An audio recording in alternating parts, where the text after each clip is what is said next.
అది ఆగస్ట్ 9, 2024 సంవత్సరం దేశంలోనే సంచలనం సృష్టించినటువంటి Kolkata RG Kar medical college junior వైద్యురాలపైన అత్యాచారం చేయడమే కాకుండా ఆమె హత్యకు కూడా గురి కావడం జరిగింది. ఇక దేశంలోనే ఈ యొక్క కేసు మనకు సంచలనం అయితే సృష్టించింది. ఇక కొద్దిసేపటి క్రితమే ఈ కేసుకు సంబంధించి ఎవరైతే నిందితుడున్నాడో సంజయ్ రాయ్ అతనికి కోర్టు యావజ్జీవ శిక్షను ఖరారు చేస్తూ కూడా ఆదేశాలు జారీ చేసింది. ఇక ఈ కేసు పట్ల దాదాపు ఎన్ని రోజుల నుంచి కూడా సిబిఐ దర్యాప్తు జరిగి ఇక నిందితుడికి ఉరే సరైనదని చెప్పినప్పటికీ కూడా కోర్టు అంటే దీనిని ప్రత్యేకమైనటువంటి కేసుగా పరిగణించాలని చెప్పినప్పటికీ కూడా కోర్టు తీర్పు అయితే మనకు జీవిత ఖైదు వైపు వెళ్ళడం జరిగింది. ఇక ఇంతకీ ఈ కేసు సంబంధించినటువంటి కొన్ని వివరాలు అయితే మనం తెలుసుకుందాం. అసలు ఇంతకీ ఏం జరిగింది, ఇక ఈ నిందితుడికి అంటే ఎవరైతే ఈ నిందితుడు ఉన్నాడో అతను ఏం చేశాడనే వివరాలు కనుక చూస్తే, దేశవ్యాప్తంగా సంచలనం సృష్టించినటువంటి కోల్కతా ట్రైనీ డాక్టర్ కేసులో ఆగస్టు 9, 2024 మనకు ఈ యొక్క ఎవరైతే సంజయ్ రాయ్ అనే అతను ఉన్నాడో మెడికల్ కాలేజీలో విద్యార్థినిపై అత్యాచారం చేసి హత్య చేయడం జరిగింది. ఇక ఈ కేసు దేశంలోనే సంచలనం సృష్టించి అక్కడ ఉన్నటువంటి డాక్టర్లంతా కూడా మనకు ఎన్నో రోజుల పాటు కూడా డిమాండ్ చేశారు, మాకు న్యాయం చేయండి. ఇక ఈరోజు వీళ్ళకు వచ్చింది, రేపు మాకు కూడా వస్తుందనే ఉద్దేశంలో వాళ్ళు మనకు అక్కడ కొన్ని రోజుల పాటు కూడా ధర్నాలు అవి కూడా చేయడం జరిగింది. ఇక ఈరోజు తీర్పు చెప్పినటువంటి నేపథ్యంలో విద్యార్థి సంఘాలు కానీ మహిళా సంఘాలు కానీ ఆర్జికర్ మెడికల్ కాలేజీ విద్యార్థులు కానీ విద్యార్థినులందరూ కూడా అక్కడ కోర్టు వద్దకు భారీగా చేరుకోవడంతో సీల్దా కోర్టు దగ్గరికి ఇక కొద్దిసేపటి క్రితమే న్యాయమూర్తి ఈ యొక్క మనకు శిక్షను ఖరారు చేయడం జరిగింది. 3 రోజుల ముందు దోషిగా ఇతన్ని తేల్చడం జరిగింది. తర్వాత మనకు ఇతనికి ఇప్పుడు శిక్షణ అయితే ఖరారు చేయడం జరిగింది. ఇక హత్య మరియు అత్యాచారం కేసులో దోషి ఎవరైతే ఉన్నాడో సంజయ్ రాయ్కు షీల్దా కోర్టు జీవిత ఖైదు విధించింది. ముఖ్యంగా బిఎన్ఎస్ 64, 66, 103/1 ప్రకారంలో ఖైదుతో పాటు 50,000 రూపాయల జరిమానాను కూడా విధిస్తూ ఆర్జికర్ మెడికల్ కాలేజీ అంశానికి కేసుకు సంబంధించి తీర్పునైతే ఇవ్వడం అయితే జరిగిందనమాట. ఇక ఈ యొక్క శిక్ష పైన బాధితురాలు పేరెంట్స్ మనకు ఆందోళన అయితే చెందుతున్నారు. ఇక కోల్కతా ట్రైనీ డాక్టర్ అత్యాచారం కేసులో షీల్దా కోర్టు దోషి సంజయ్ రాయ్కు జీవిత ఖైదు విధించడంపై బాధితురాలు పేరెంట్స్ ఆందోళనకైతే దిగారనమాట. అతనికి ఉరిశిక్ష విధించాలని కోర్టు హాల్లోనే డిమాండ్ చేశారు. అప్పుడే తమ కూతురికి న్యాయం జరిగినట్లు అవుతుందని వారు పేర్కొన్నారు.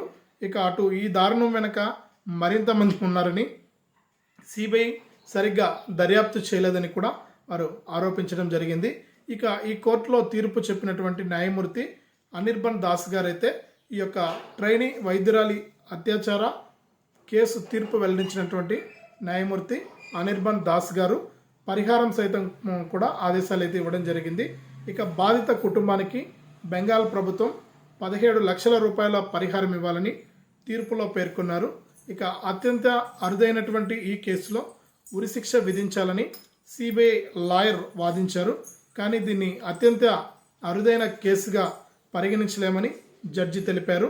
అటు తమకు పరిహారం కూడా అవసరం లేదని ఎవరైతే ట్రైనీ డాక్టర్ బాధితురాలు ఉన్నారో ఆమె తండ్రి కూడా ఈ యొక్క మాకు ఈ పరిహారం అవసరం లేదు, దీని వెనుక చాలామంది ఉన్నారు, అయినా కూడా ఇక్కడ ఈ ఉరిశిక్ష వేయమంటే కేవలం జీవిత ఖైదుతో సరిపెట్టారని కూడా ఇక్కడ పేరెంట్స్ అయితే ఆ ట్రైనీ డాక్టర్ పేరెంట్స్ అయితే ఆరోపిస్తున్నారు. ఇక నిందితుడు ఎవరైతే ఉన్నారో దోషి సంజయ్ రాయ్ మనకు ఈ యొక్క అతను చెప్తున్నది ఏంటంటే, నాకు ఈ కేసుకు ఎటువంటి సంబంధము లేదు, అసలు నేను ఈ కేసులో నన్ను కావాలని ఇరికించారు అని కూడా నిందితుడు దోషి ఎవరైతే ఉన్నారో అతనైతే తెలపడం జరిగింది. ఇక 2 రోజుల ముందు కూడా అంటే ఎప్పుడైతే ఇతను దోషి అని తేలిందో ఆ రోజే ఈ దోషి తల్లి ఎవరైతే ఉన్నారో సంజయ్ రాయ్ తల్లి ఆమె, నాకు కూడా 2 కుమార్తెలు ఉన్నారు, నా కొడుకు ఇలాంటి పని చేయడం సిగ్గుచేటు, ఇతన్ని బహిరంగంగానే ఉరి తీయండి అని కూడా ఆమె చెప్పడం జరిగింది మీడియాతో.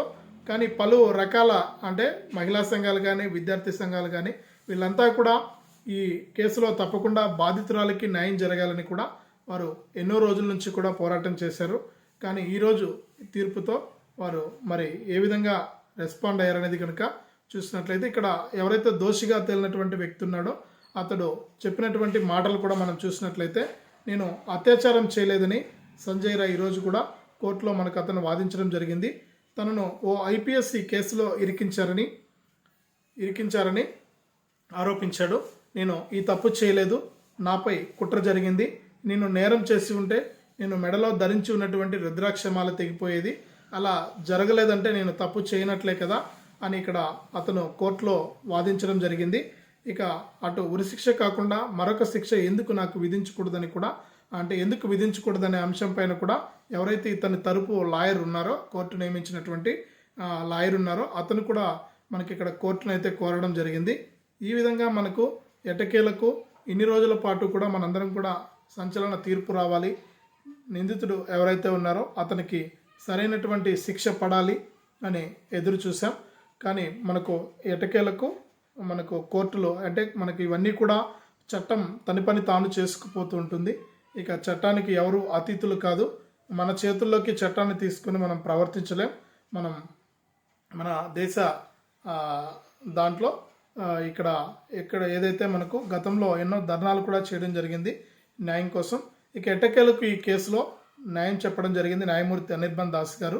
ఇక 17 లక్షల పరిహారంతో పాటుగా ఇతనికి జీవిత ఖైదును విధిస్తూ అలాగే 50,000 రూపాయల ఫైన్ కూడా విధించడం జరిగింది. ఇక మొత్తానికి ఈ కేసు ఇక్కడితో ముగిసినట్లే చెప్పుకోవచ్చు. కానీ ఇక్కడ ఎవరైతే మనకు ట్రైనీ వైద్యురాలు ఉన్నారో ఆమె తల్లిదండ్రులు అయితే సంతృప్తిగా లేరని మరొకసారి ఇక్కడ రుజువైంది. ఇక కోర్టు హాల్లోనే వారు మనకు వారి నిరసనను అయితే వ్యక్తం చేయడం జరిగింది. ఖచ్చితంగా ఇతనికి ఉరిశిక్ష పడాలి, మాకు ఎంతో బాధగా ఉంది ఈ తీర్పు పట్ల, కాబట్టి మాకు మీరు ఇచ్చేటువంటి 17 లక్షల పరిహారం కూడా మాకు వద్దని వారైతే అక్కడ కోర్టు హాల్లోనే చెప్పడం అయితే జరిగింది. మొత్తానికి ఈ అంశం పట్ల, ఈ కేసు పట్ల మీకు ఏమనిపించిందో తప్పకుండా మీరు కామెంట్ చేయండి. ఇక ఇవన్నీ కూడా సమాజానికి పనికి వచ్చేటువంటి అంశాలు, ఇవన్నీ కూడా ప్రతి ఒక్కరు కూడా తెలుసుకోవాలి. సమాజంలో మనం ఎంతో మర్యాదగా ప్రవర్తించాలి. ఇక ఇలాంటివన్నీ జరుగుతున్నప్పుడు మనం ఎక్కడున్నామా అని అనిపిస్తుంది. కాబట్టి ఈ విషయాలన్నీ కూడా మీకు తెలియాలని ఇలాంటి కంటెంట్తో నేను మీ ముందుకు వస్తూ ఉన్నాను. దయచేసి ఈ కేసు విషయంలో తీర్పు మీకు అంటే మనకు అందరికీ కూడా ఈ తీర్పు సమంజసమా కాదా అనేది మీరు తప్పకుండా కామెంట్స్ రూపంలో అయితే తెలియచేయండి. తప్పకుండా వీడియోను లైక్ చేయండి, షేర్ చేయండి, సబ్స్క్రైబ్ కూడా చేసుకోండి.